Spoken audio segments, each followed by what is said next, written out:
Welcome to summer in and around Sydney, and we promise you it will be simply sensational when you visit any of the 3 gardens managed by the Royal Botanic Gardens and Domain Trust.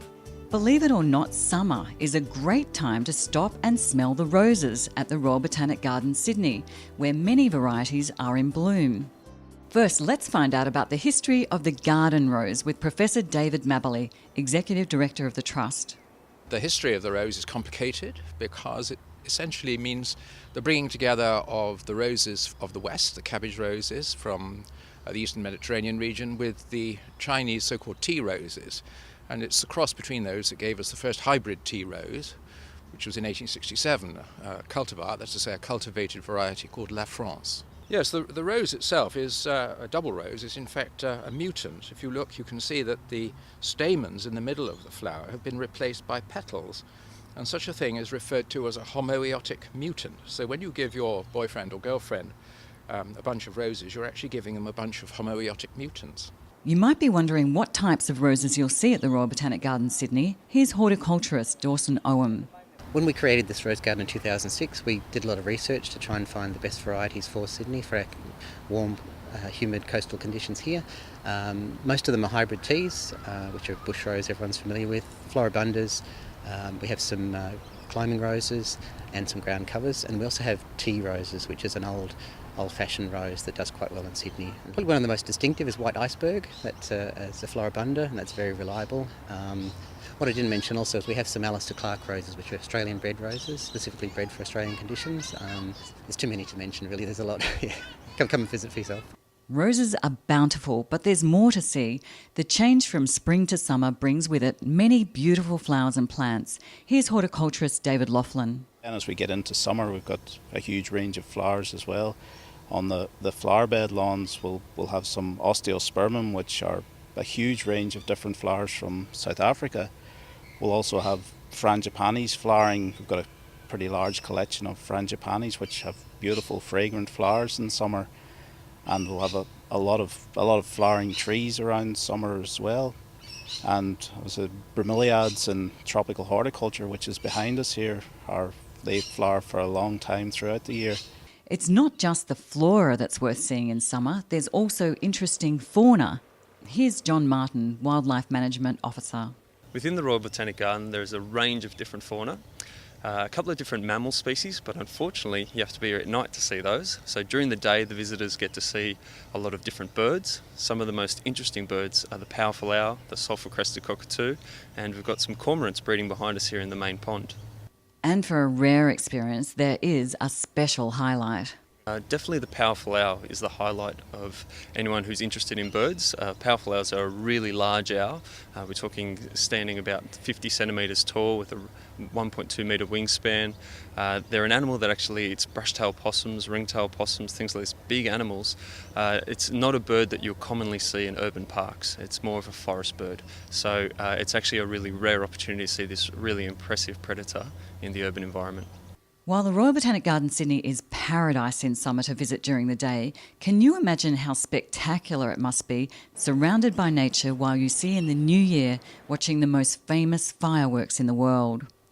Venue coordinator Ruth Freeman attests it doesn't get any better. So welcome to one of the best spots in the world on New Year's Eve. New Year's Eve in the garden is probably the most spectacular event that we have here. We have 3 ticketed events here, and the reason that the Trust puts on the ticketed events is to recoup costs to allow public access to our sites on that day as well. So the 3 ticketed events is Lawn with the View, Midnight at the Oasis and Harbour Lights. And friends of the Botanic Garden are treated to their own New Year's Eve event.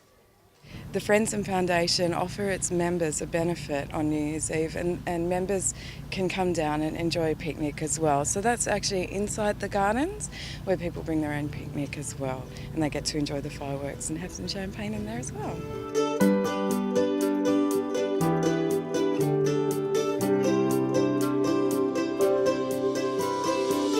Now we're at the Australian Botanic Garden at Mount Annan near Camden. It's a must to explore for Sydney-siders as well as interstate and overseas visitors. On its way to growing all of Australia's 25,000 native plant species, it abounds with life. Here's Director Kaz McCallum. The Australian Botanic Garden, Mount Annan, is the largest botanic garden in Australia. In fact, I suspect it's the second largest botanic garden in the Southern Hemisphere. 416.6 hectares, or about 1,200 acres in size.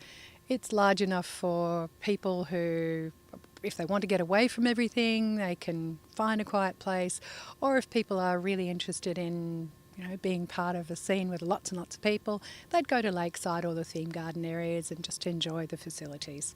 In terms of plants, Horticulture Manager Dan Bishop knows exactly what you should look out for in summer.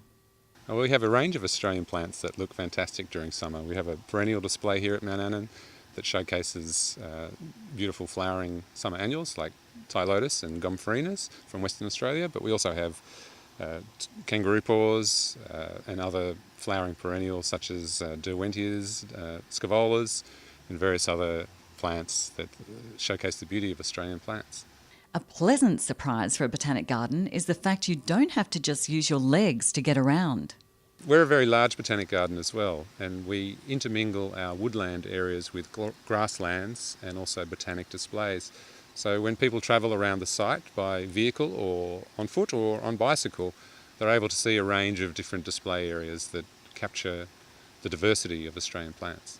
Kaz McCallum explains that along the way during your visit, there's a range of creative art pieces to admire.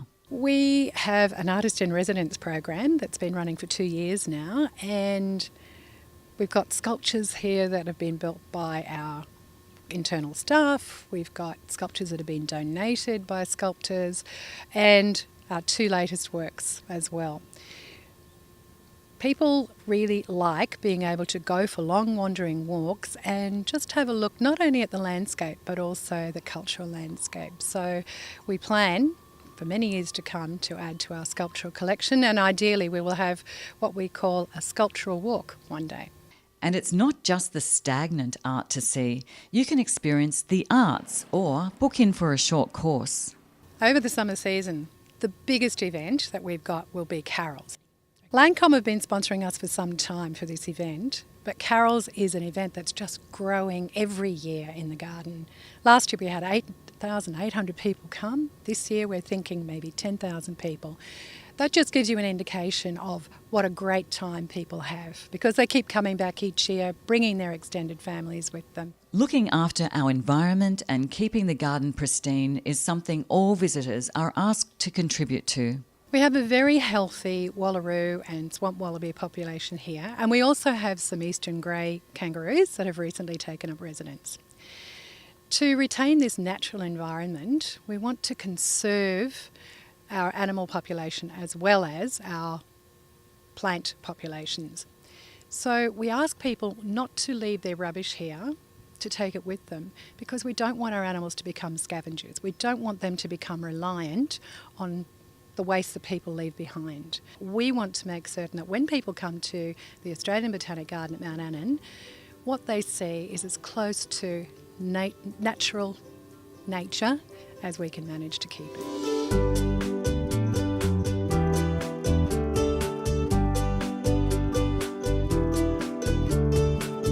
The Blue Mountains Botanic Garden, Mount Tomah, is situated on a basalt-capped peak 1,000 metres above sea level and is Australia's highest placed botanic garden.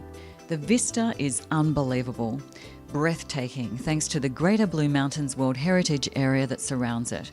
And it's the perfect place to visit in summer to escape the heat.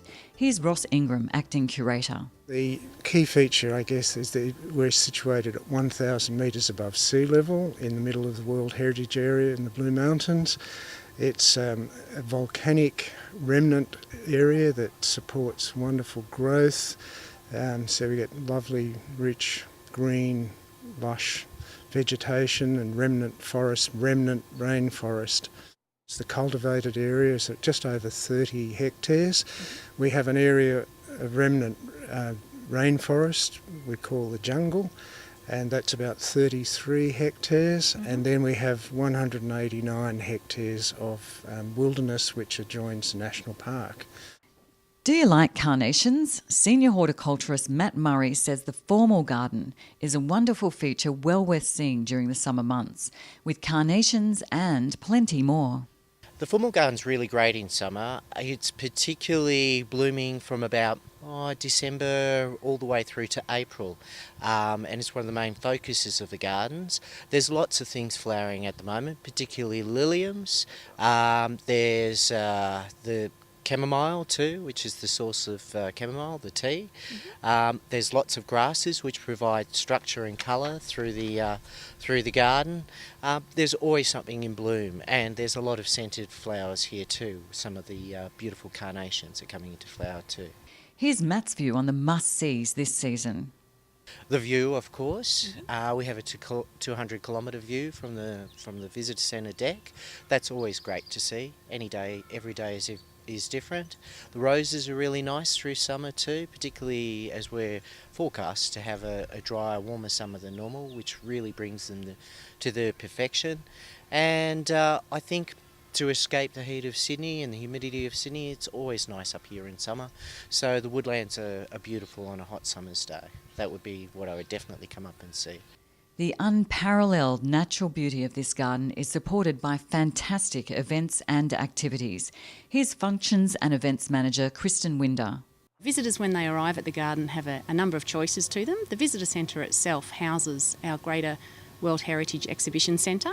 So there's some interactive displays down there. There's a short 9-minute film with some stunning Blue Mountains wilderness scenery set to music. Once they're finished in there, we do sometimes have exhibitions up in our exhibition space, or visitors can visit our garden shop or dine in our a la carte restaurant, which again has fantastic views over the wilderness area. One of the amazing things about the garden is the discovery of the Wallamai pine in 1994 by a local National Parks ranger and identified by trust scientists. It was thought to be extinct before then. The Wallamai was around during dinosaur times 200 million years ago and is one of the rarest trees growing in the wild in the world. During summer, the Wallamai will feature, but there are many more exciting activities and events too. The Blue Mountains Botanic Garden also offers a program of events throughout summer. It starts on the 1st of December with an exhibition by Fiona Lumsden.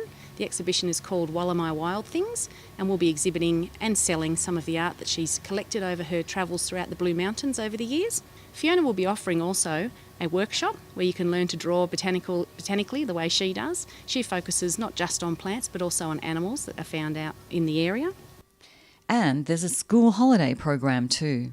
Our program also offers Rainforest Rangers, a school holiday activity for children to keep the kids amused while the parents come and enjoy the garden and have a great dining experience here. You can actually enjoy the garden using our program of events for a full day out. Thank you for visiting our summer YouTube channel. We hope to see you at one or all of our stunning 3 gardens managed by the Royal Botanic Gardens and Domain Trust this season.